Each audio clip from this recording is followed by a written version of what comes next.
If you've been following the news, you've been hearing a lot about coronavirus and a possible recession. So in this video, I'm going to tell you what you can do to prepare right now. My name is Michael from michaelsaves.com, a personal finance website, and for the past decade, I've been helping people lower their monthly bills. I decided to make this video because there's a lot of fear going on right now, and I think you really need to just make a plan, not panic. In this video, I'm going to go through 7 things that I'm doing to prepare for a possible recession. And if you like these ideas, I encourage you to try them too. Let's get started. Number 1, create a bare bones budget. Now, if you've been following me for a while, you know that I'm all about budgeting, but a bare bones budget, that is separate from your regular monthly budget. The difference is that a bare bones budget focuses on your needs and not your wants.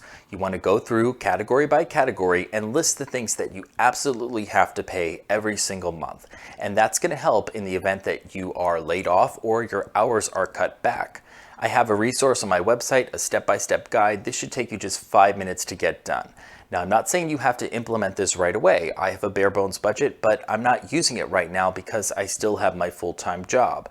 But even just creating that budget has given me some peace of mind because if I am laid off, I'll know that I have that bare bones budget and I know the number that I need to hit every month for my basic necessities.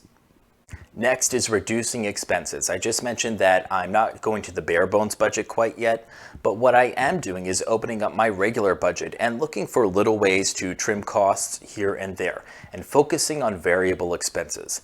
With the coronavirus outbreak, not so difficult, right? Because so many of us are self-isolating and spending more time at home. That means you probably don't need as much money for transportation costs. You'll fill up on gas a lot less. You may go to restaurants a little bit less, and entertainment costs. So take all that money and put it into a savings account or apply it towards your outstanding debt. Another thing here, this is just a temporary situation, right? You're going to have a few little luxuries you're going to cut now, but then once this is all over, you can start adding those things back in your life, especially since they probably give a lot of value to your life and you enjoy them. But for right now, cut back a little bit, even if it hurts, because it's going to make you feel more financially secure.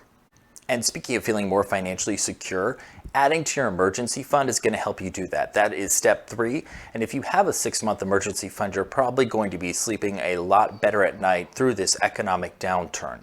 What you need to do here, reduce your expenses and move as much money into that emergency fund as I mentioned in the last step. And to find out the number that you need, how much you need in your emergency fund, I recommend that you go back to creating a bare bones budget, take that monthly total and multiply it by 3 or 6. That would give you either a 3-month or a 6-month emergency fund. If you're in an industry where it is typically difficult to find a job, especially after a recession, you may want an even larger emergency fund, but 3 to 6 months is a pretty good goal as far as I'm concerned. We're moving on to number 4, and that is to make a credit card plan. Now, your plan's going to be different depending on whether you carry credit card debt or whether you have no debt. And if you do not carry a balance from month to month, this is really easy. Nothing really has to change for you. Just keep making those purchases, paying them off in full every single month. You'll be fine. That is what I do. But I did decide to take a precautionary measure, again, just out of an abundance of caution because of what's been going on. And what I did is I went through my existing credit card accounts and found the one with the lowest purchase APR. Now, this came to me in an email. I had an offer from Citi for my double cash card for 3.99% APR for the next 6 months. I activated that offer, and now if something really goes wrong, I know that I'm going to use that credit card to put the purchase on it because it's a low interest rate. The normal rate is something closer to 15%, I believe.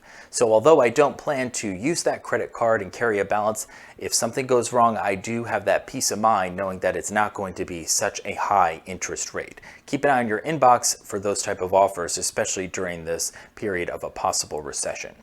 Now, if you're already in credit card debt and you're working to pay that off, keep doing what you're doing. As long as you have a job, aggressively pay off that credit card debt. Definitely make more than the minimum monthly payments. And if you happen to have a job status change and you can't meet your debt obligations, then you need to call up your credit card issuers and see if they'll work something out for you. They may let you have a grace period where you're able to skip a payment or two because of what's going on with coronavirus and a possible recession. It doesn't hurt to ask. Next, talk to an investment professional, and that's not me. With the ups and downs of the stock market recently, I've decided to do nothing, and that's because of my age, and I feel like I'm in a position where I can recover if I just choose to stay the course. If you're closer to retirement, well, you may have a different situation, and that's why you need to bring in a professional. Again, that's not me. You want to talk about your asset allocation as well as your risk tolerance. If you're worried day and night about the stock market, you may need some adjustments there. So seek out a professional, talk to them about what's going on in the stock market, and make a personal plan based on their recommendations. Continuing on with the ways to recession-proof your life, and number 6 is to put travel on hold, right? And now this may seem a little bit funny because the government has made this decision for us in some cases with travel restrictions. Even before those were put into place, I decided, you know what, I can take a pause on plane travel and hotel stays at least until this thing passes. And that frees up more money in the budget, right? I set aside money every month for travel. I can decide if I want to use that in the future for a trip or apply it towards an emergency fund to beef that up in case of a job loss. Now, I'm hoping if I keep my job that I'll be able to take a trip when this is all over, because if you've been watching the news, you know that the cruise lines and the hotels and airlines, they're really struggling. So I'd like to take a trip as soon as this is over to help those industries bounce back. But for now, just put those travel plans on hold if you can. My 7th and final tip is to stockpile strategically. Now, just this morning I was at the grocery store and the shelves were bare because people have been hoarding food and household supplies. That is not what I'm suggesting that you do here. What I am suggesting is that you slowly build up a stockpile, 3 to 6 months of common personal items and maybe some dry goods too.